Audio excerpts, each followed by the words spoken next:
What's up, YouTube? Back again for another video here. Today I'm going to be doing something a little different compared to just regular reviews. I'm going to be doing two different parts of the video, but it's going to be ranking my personal favorite, not my personal favorites, but the top 20 Kiss albums of all time. There are 20 studio albums. It's going to be ranking them from my least favorite to my favorite of those 20. This doesn't include any live albums, any greatest hits compilations, anything like that. This is just the 20 Kiss studio albums. And where it's 20 different albums I'm going to be going through them, it's going to be a two-part video. But as I've mentioned and done and said in different videos in the past, Kiss is by far my favorite band of all time. They've been my favorite band for a long, long time. I've seen them 6 times in concert. Just saw them on the 6th time about a month and a half ago in Columbus on the End of the Road tour, and it was a phenomenal show. And actually, I'm seeing Ace Frehley live coming up, and going to be doing a meet and greet with him too. So I'm extremely excited for that. But yeah, Kiss is my favorite band of all time. They've had a huge impact on my life. So I feel this video it's going to be hard to do because my list is going to be interchangeable. It's changed just since recently even. So I'll go ahead and get into it here. Starting at number 20, my least favorite Kiss studio album will be 1989's Hot in the Shade. I mean, this isn't a bad album. It's just average. That's the problem with it. It's just an average album. I think it's got too much filler on it, but it does have a lot of really good songs on it. Rise 2, it's really good. Hide Your Heart, Forever, Silver Spoon, Betrayed. There's some good songs on here. It's just there's 15 songs, I believe, and probably over half of them are filler, so in my opinion. So Hot in the Shade, I'm not a huge fan of it. It's my least favorite Kiss studio album by far, so coming in at number 20 will be Hot in the Shade. Coming in at number 19 will be 1984's Animalize. Now, this might be a little surprising to some people, kind of low on this list, but I don't know. There's some really good songs on this album, don't get me wrong, but it's really not ever been an album that I've really thought that much of. Now, it's their highest selling album of the 80s, and it was big for their career. It was their biggest album post makeup. And, it's got some real good stuff on it, but not enough, really, in my opinion. I mean, I've had enough. Into the Fire is a great song. Heaven's on Fire, one of my favorites all time. Under the Gun, I like. Throws of the Night's great. But other than those 4 songs, I really don't care for any of the rest of them too much. So that's not a great recipe for success for an album, in my opinion. So number 19 on my list, personally, is Animalize. Number 18 on the list is 1987's Crazy Nights. This is a decent album. I almost would say pretty good because it's actually grown on me quite a bit since I reviewed this album a few years ago on this channel. It's grown on me a little bit since then, but I'm still not a huge fan of it. Crazy Nights is a great song. I'll Fight Hell to Hold You is an awesome song. That song has really grown on me. It's maybe my favorite on here. My Way has actually grown on me a lot, and I like it a lot. Reason to Live is a great song. Turn on the Night's really good. So, I mean, this is a very it's an album that has a lot of different opinions on it. I mean, some people think it's too keyboard driven, too poppy, and I would sort of agree with that. But but with that being said, this album still has a lot of good songs on it, and it's actually grown on me quite a bit. But it's still not one of my favorites. So, Crazy Nights, or rather, just Crazy Nights, will be number 18. Number 17, the infamous Music from the Elder. What an album this is. By far the most controversial Kiss album of all time. Some people hate it, some people love it. It's just totally subjective.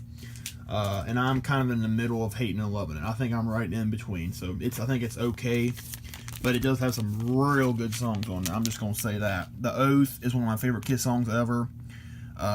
Only Used, pretty good, I guess. Under the Rose, it actually kind of grown on me a little bit. A World Without Heroes, I love that song. Mr. Blackwell's a really good song. I've always loved I.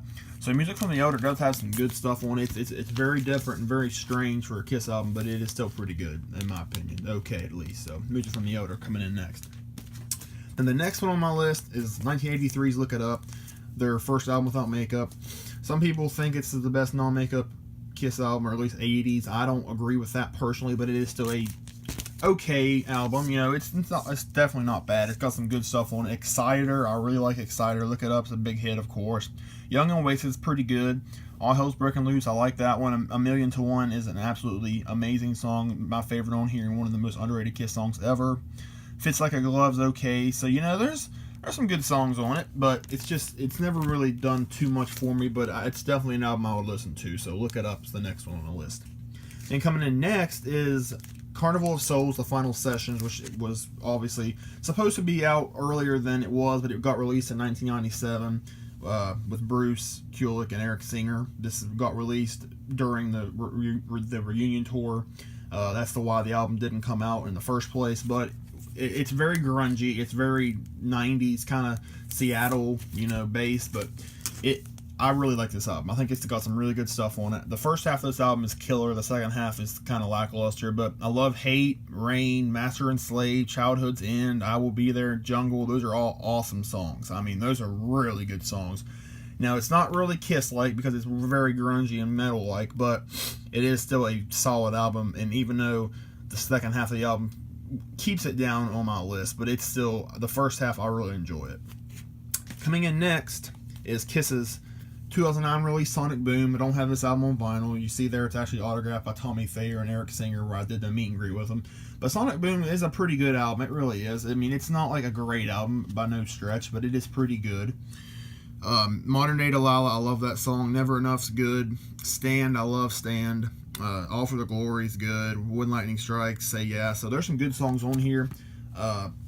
Not necessarily a lot of standout songs, but there are some good ones. So Sonic Boom and the one that followed it, they're neck and neck. They're pretty much interchangeable. Just giving you a little hint there, but Sonic Boom's next on the list.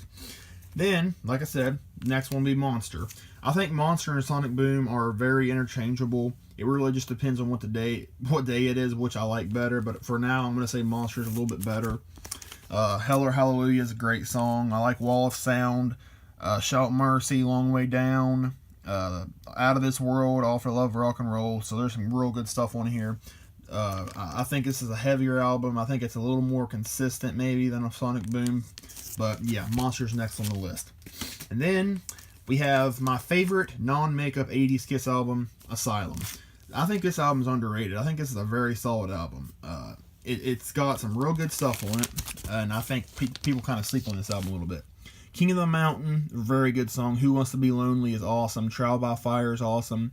Tears Are Falling, awesome. Secretly Cruel, All Night. I mean, I like all those songs a lot. There's really not a bad song on this album. There's a couple, 2 or 3 kind of more, average songs, but there are some very good stuff on here. So Asylum is next on my list, which would be number 12.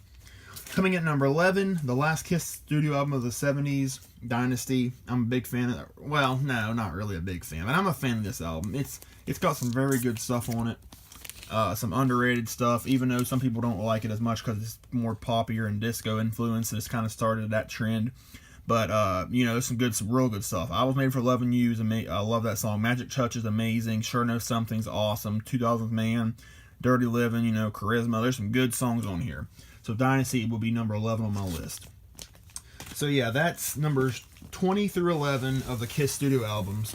I will get into the rest of the other 10 when I get around to it, when I get time for it. But this is at least the numbers 20 through 11. So let me know what you all think. What's your list? Give me your feedback and opinions. And like I said, I'll do numbers 10 through 1 soon. So just look up for that. Watch this one. Let me hear some feedback. And thank you all for watching. Later.